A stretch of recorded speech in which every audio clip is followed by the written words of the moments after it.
शुभ सकाळ दर्शक बंधु। आज हूँ सेप्टेम्बर मास 16 तारिख मंगलवार। आसतु जानिबा आजिर संपूर्ण खबर आउ देश दुनिया रे सब बड़ खबर उपरे नजर पकाइबा। ता पूर्व चैनल नु आस्तिले चैनल को सब्सक्राइब करी पाखरे आस्तुवा बेल आइकन को ऑन करी रखंतु प्रतिदिन एमिति न्यूज वीडियो सर्वप्रथमे देखिबा पाई।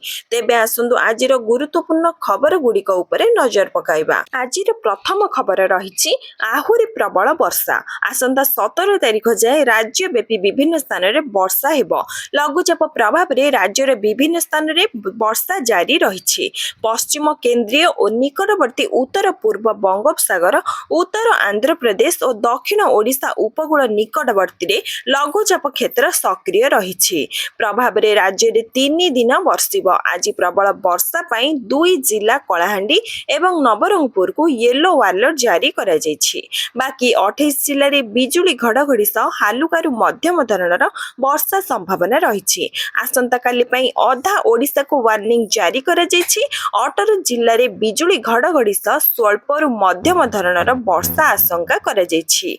किछि जिल्ला रे 30 रु 40 किलोमीटर बेगरे पवन बहिबा नै अलर्ट जारी करछि आंचलिक पाणीपाग विज्ञान केंद्र। परवर्ती खबर ओडिशा रे सुभद्रा योजनार अभियोग समाधान मॉड्यूल आरंभ होइछि।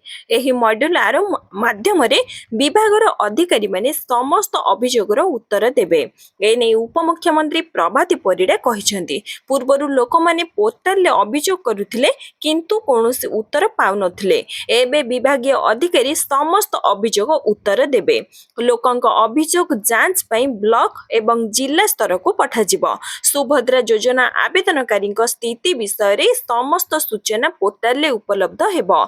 सेमानकु सुभद्रा योजना रो काहे कि बाद दिया जायथिला, एहार कारण कोन थिला एवं भविष्यत रे पुणी थरे शामिल हेबा पई सेमाने कोन करि परिबे से विषय रे समस्त प्रश्नर उत्तर विभाग देबो बोली उपमुख्यमंत्री कहिसेंती। रिपोर्ट अनुसार वर्तमान एही योजना रे 1 कोटी 9 लाख हिताधिकारी अछंती किंतु 2,85,000 हिताधिकारी को बाद दिया जायछि। सुभद्रा योजना रे हिताधिकारी समस्या समाधान पई सुभद्रा अभियोग मॉड्यूल आरंभ करा जायथिबा उपमुख्यमंत्री कहिसेंती। परवर्ती खबर ट्रम्प को टैरिफ जोगु बिक्री हेउनी चिंगुड़ी। 25,000 कोटी क्षति सहिले चिंगुड़ी व्यवसाय। 50% ऑर्डर हेला कैंसिल। अमेरिका राष्ट्रपति डोनाल्ड ट्रम्प को द्वारा लागू करा जायतिबा शुल्कर प्रभाव भारत उपरे देखा जिबा आरंभ करिछि। रिपोर्ट अनुसार अमेरिका शुल्क जोगु चिंगुड़ी रप्तानी प्राय 25,000 कोटी टंका क्षति सहिछि। एहा व्यतीत 50% ऑर्डर मध्य बातिल करा जायछि। इंडियन एक्सपोर्ट रिपोर्ट अनुसार सरकारी अधिकारी माने सोमवार कहिसेंती जे रप्तानी हेउथबा प्राय 2000 कंटेनर उपरे प्राय 600 कोटी टंकार शुल्क बोझ रहिछि। राज्यर मुख्यमंत्री एन चंद्रबाबू नायडू पुणी थरे केंद्र सरकार को आंध्र प्रदेश मत्स्यजीवी एवं एही व्यवसाय सहित जड़ित लोकों को साहाय्य करने को निवेदन करिसेंती। ट्रम्प प्रथमे भारत उपरे 25% मूल शुल्क लागू करथिले। एहा परे रूस रु तेल किनिबा परे 25% जरिमाना लागू करा जायतिला। तापरे 5.76% क्षतिपूरण शुल्क एवं 3.96% एंटी डंपिंग शुल्क लागू हेबा सहित अमेरिका शुल्क एबे 59.72% रे पहुंचिछि। मुख्यमंत्री चंद्रबाबू नायडू राज्य रे मत्स्यजीवी चाषी मानकु जीएसटी रे रिहाती सहित आर्थिक पैकेज देबाको परामर्श दैछंती। जलजीवी चाषी मानकु क्षतिपूरण रक्षा करिबा पई जातीय स्तर रे निष्पत्ति नेबाको से केंद्र सरकार को अनुरोध करिसेंती। मुख्यमंत्री जलजीवी उत्पादन घरोई व्यवहार वृद्धि करिबा पई पदक्षेप नेबाको मध्य अनुरोध करिसेंती। परवर्ती खबर आसुची अक्टोबर बात्या आशंका भितरे आईएमडी डीजी को बड़ सूचना। अक्टोबर आसिले ओडिशा को घारे बात्या भय। आउ 15 दिन पर जेतेबेले अक्टोबर मास हाजर होई जिवो ता आगो को ओडिशा उपरे बात्या नै आशंका बढ़िछि। अक्टोबर रु डिसेंबर भितरे कोन रहिबो ओडिशार पाणीपाग।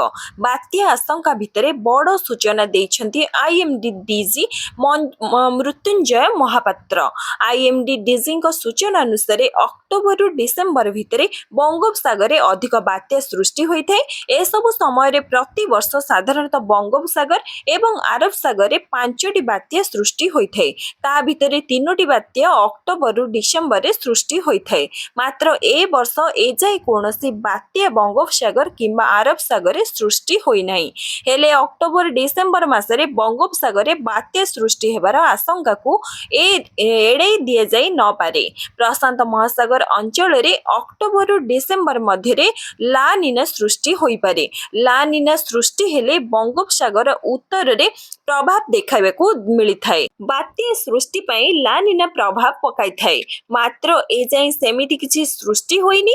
ଯଦି ହୁଏ ଏହାର ଅନୁକୂଳ ପ୍ରଭାବ ବଙ୍ଗୋପସାଗର ଉପରେ ପଡ଼ିବ।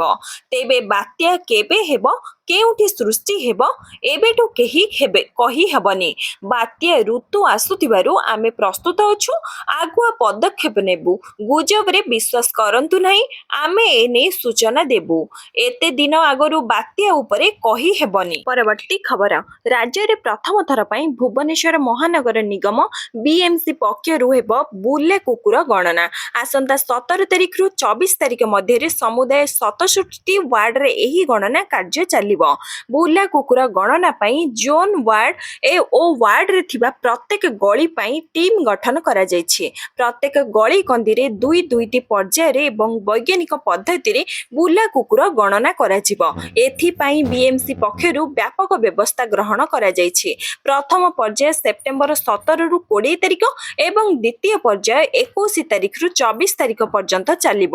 ଭୋର 5ଟାରୁ ସକାଳ 7ଟା ଯାଏ ଏହି କୁକୁର ଗଣନା ଚାଲିବ।